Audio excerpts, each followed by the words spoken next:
It's Christmas of 2011. You just survived the dragon attack on Helgen, and you're making your way towards Whiterun. You're just going where the game is telling you to go, and you come across this small village, Riverwood. Hello everyone, the Army of Otters here, and welcome back to Unexplored Skyrim. Today we're going to be checking out Riverwood, and for most players, this was the first town or village that they ever came across in the entire game.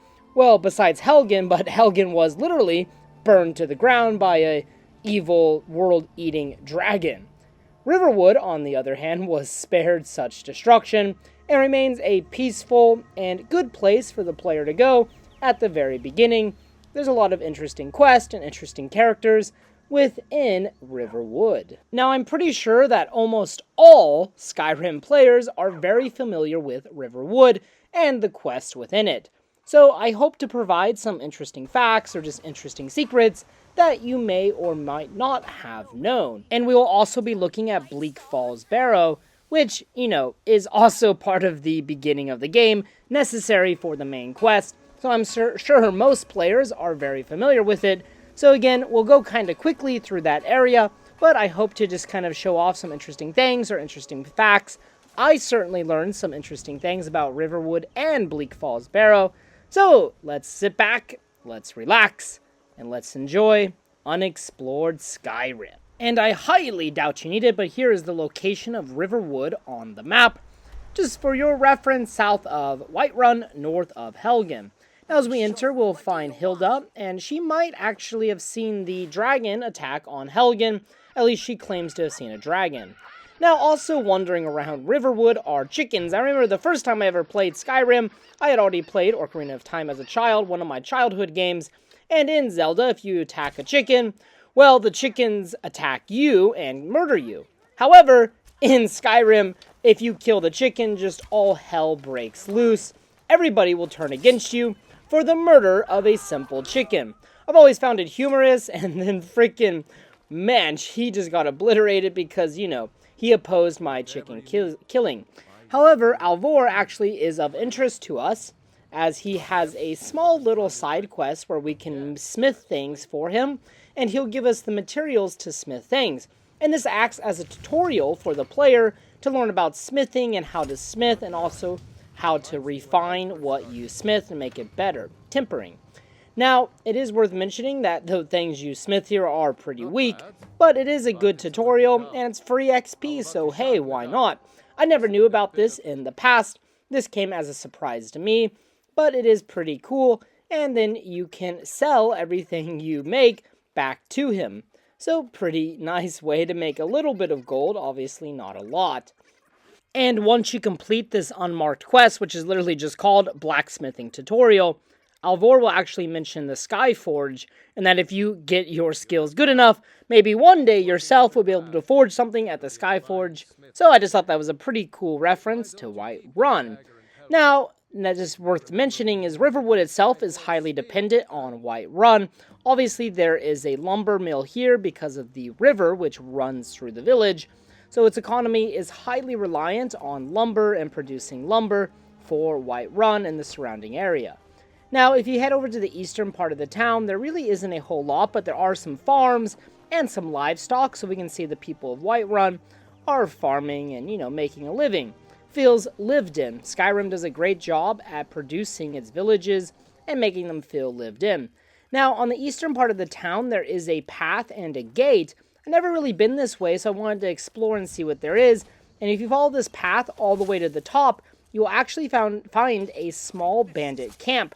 At this camp, we will find 2 bandits, which we can kill. I kill this bandit very dramatically, and his other friend died due to the fire.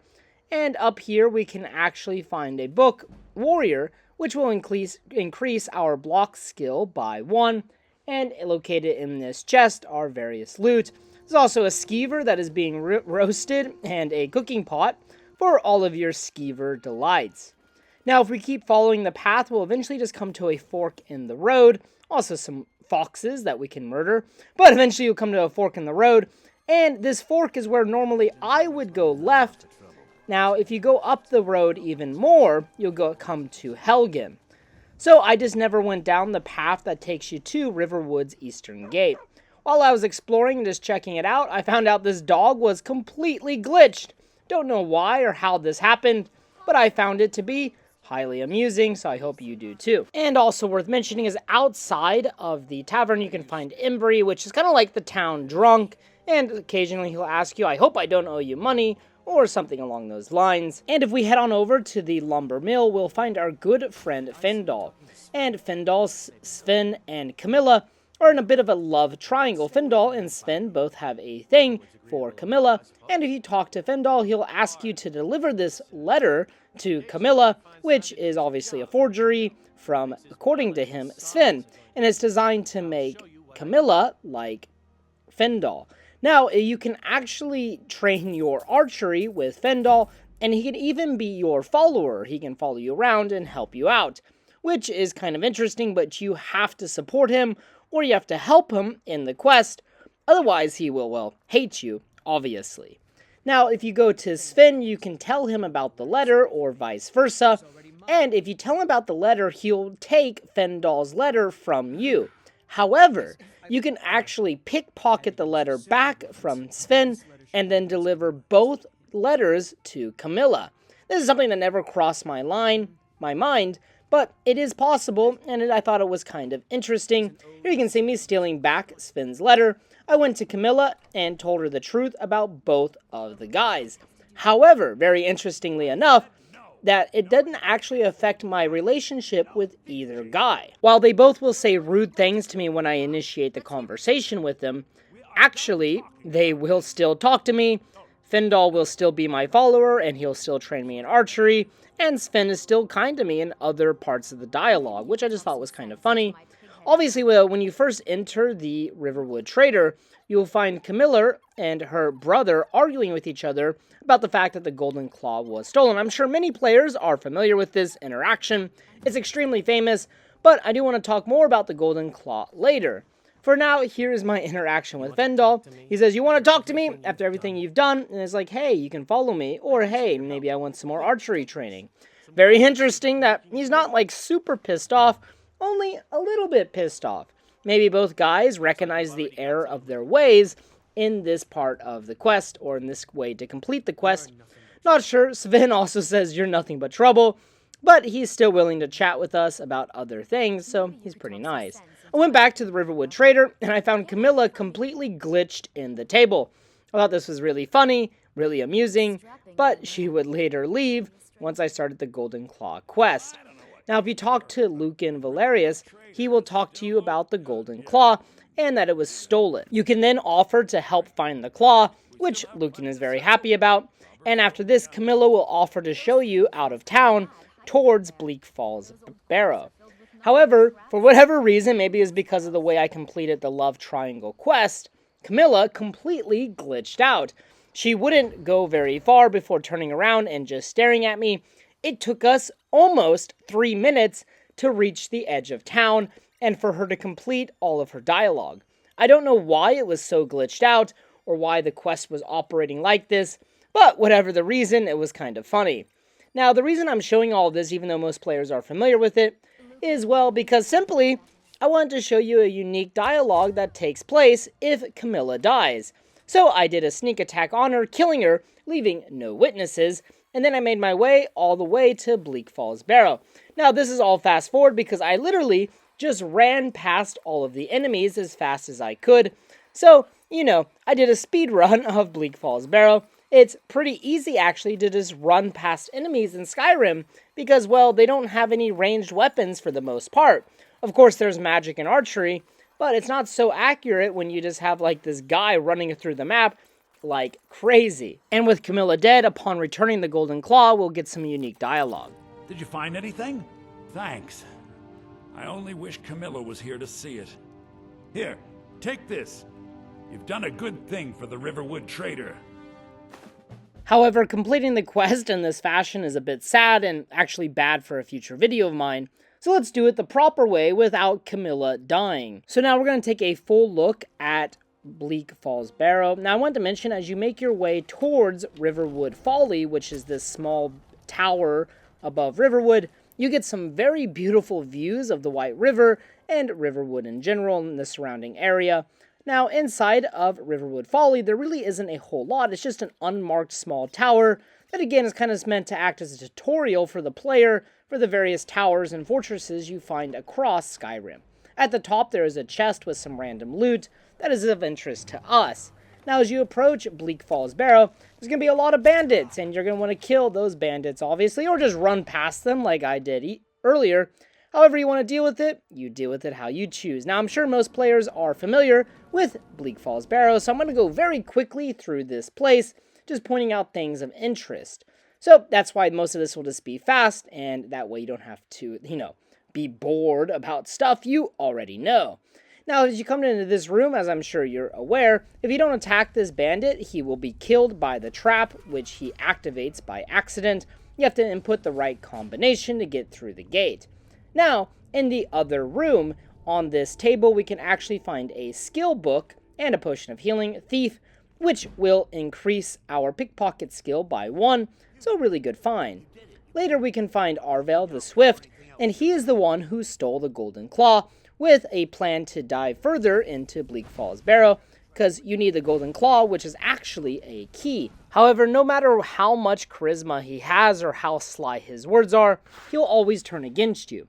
He also has a journal on him which talks about him stealing the Golden Claw and his plan to break further into Bleak Falls Barrow. Now, in the part of the dungeon where it turns to a natural cave, there's actually a lot of interest in here, or at least 2 things of interest.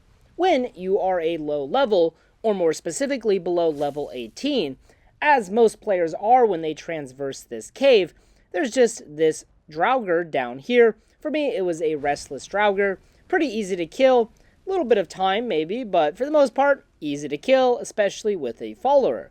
And besides that, there's just this long cave that goes downwards, very dangerous, and a nice beautiful waterfall. At the bottom we have some skeletons, and a chest which we can loot. However, if you come back here, once you reach level 18, you will actually find a frost troll, as you can see here. So after level 18, this place gets a little bit more difficult. We can kill the frost troll. Now, I was also reading on the wiki that there is a dead person or dead mage within here somewhere named Thomas. However, for the life of me, I couldn't find Thomas. I finally looked it up, and I found out he's actually above you on this little ledge. If you Fus Roda, you can knock him off the ledge and his body will tumble into the cave. Then we can go loot his body, and on his body we can find a note to Thomas from maybe a friend or a very sadistic friend, Lorraine, which reads, "Thomas, you know the troll pit we discovered the other day that everyone's been talking about? Hit the beast with one of your fireballs from the top, climb down and bring back his head. That should prove once and for all that you deserve to be number 2 man. Good luck and be careful. You know how slippery it is up there. Lorraine." Obviously, Thomas failed when he was climbing down. The frost troll is still alive, and, well, he met an unfortunate end. Don't know who Lorraine is, if she's some kind of sadistic friend, if she's just an evil cult or witch. Don't know, doesn't matter. Thomas is now dead. Anyways, I just thought that was a really cool interaction that I never knew about before, because I never visited this place once I reached level 18. As you make your way to the final room of Bleak Falls Barrow, you are greeted with a very beautiful entrance, and there are bats that fly around as you enter the room. Really sets an amazing atmosphere and a good tone for the rest of Skyrim. Once you get the word wall, there will be a Draugr that is leveled, based on your level, obviously, and you can kill him, and you can also get the Dragon Stone. And there's also a chest we can loot, which for me contained Meridia's beacon, which is just kind of lucky, or, one of the possible locations of the beacon. Now, I wanted to mention that I found out while kind of checking out the rest of the cave, that these bats are pretty much just timed. After a while, the bats will spawn again and fly away, and they're always flying in the same way. Obviously, the player was meant to experience this walking towards the kind of shrine. Now, on the back behind the word wall, you'll notice that there are 2 waterfalls. And if you didn't know, each waterfall actually has a chest hidden behind him. Now, the waterfall on the right, the chest is a little bit difficult to access, but if you just keep on jumping and jumping and jumping, eventually you'll get up here and you can open the chest, which just contains some gold and other random loot. Now, behind the other waterfall, the chest is much easier to access.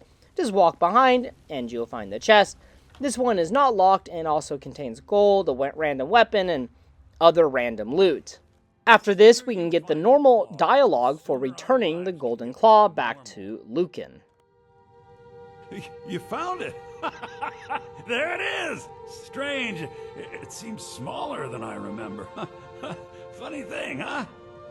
I'm gonna put this back where it belongs. I'll never forget this. You've done a great thing for me and my sister.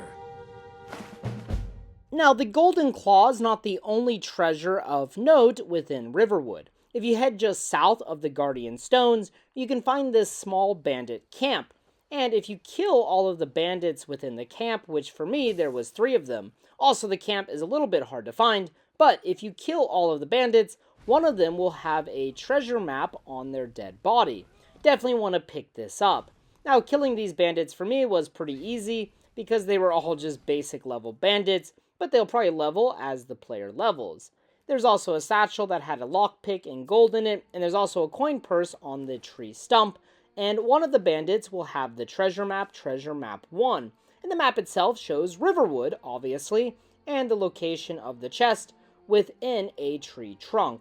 Also worth mentioning is we can find the skill book, Nightfalls on Sentinel, over here, which increases your one-handed skill to 31. Also, this book is necessary for an unmarked quest, so it's best to pick it up and keep it on you or store it somewhere safe for later use. Then if we cross the river from Riverwood, we can find the tree trunk, which is to the left, not to the right, as I initially went. If we head to the west of Riverwood, we will find this really large collapsed tree trunk, and inside we can find the chest, which will contain random loot. The chest will only spawn if you have first acquired the treasure map. Alright everyone, I hope you enjoyed this episode of Unexplored Skyrim, and that you learned a thing or two about Riverwood. Now obviously there are a lot of main quests that take place within Riverwood, but I'm sure most people are familiar with those quests, and it might be a topic for another day, but for the time being I feel like this is a pretty cool and accurate account of some secret or hidden items within Riverwood, ways you can do things differently, such as in the Love Triangle, and some interesting loot and places in the surrounding area. Now, if you guys have any recommendations for future locations or future video ideas in Skyrim, please post them in the comments section below. Thank you guys so much for watching, and I really appreciate all of the views and all of the support I've gotten in this series. I want to work and continue to improve and make more videos in Skyrim, and I couldn't do it without all of the help from you guys. So again, thank you so much for watching, and as always, until next time.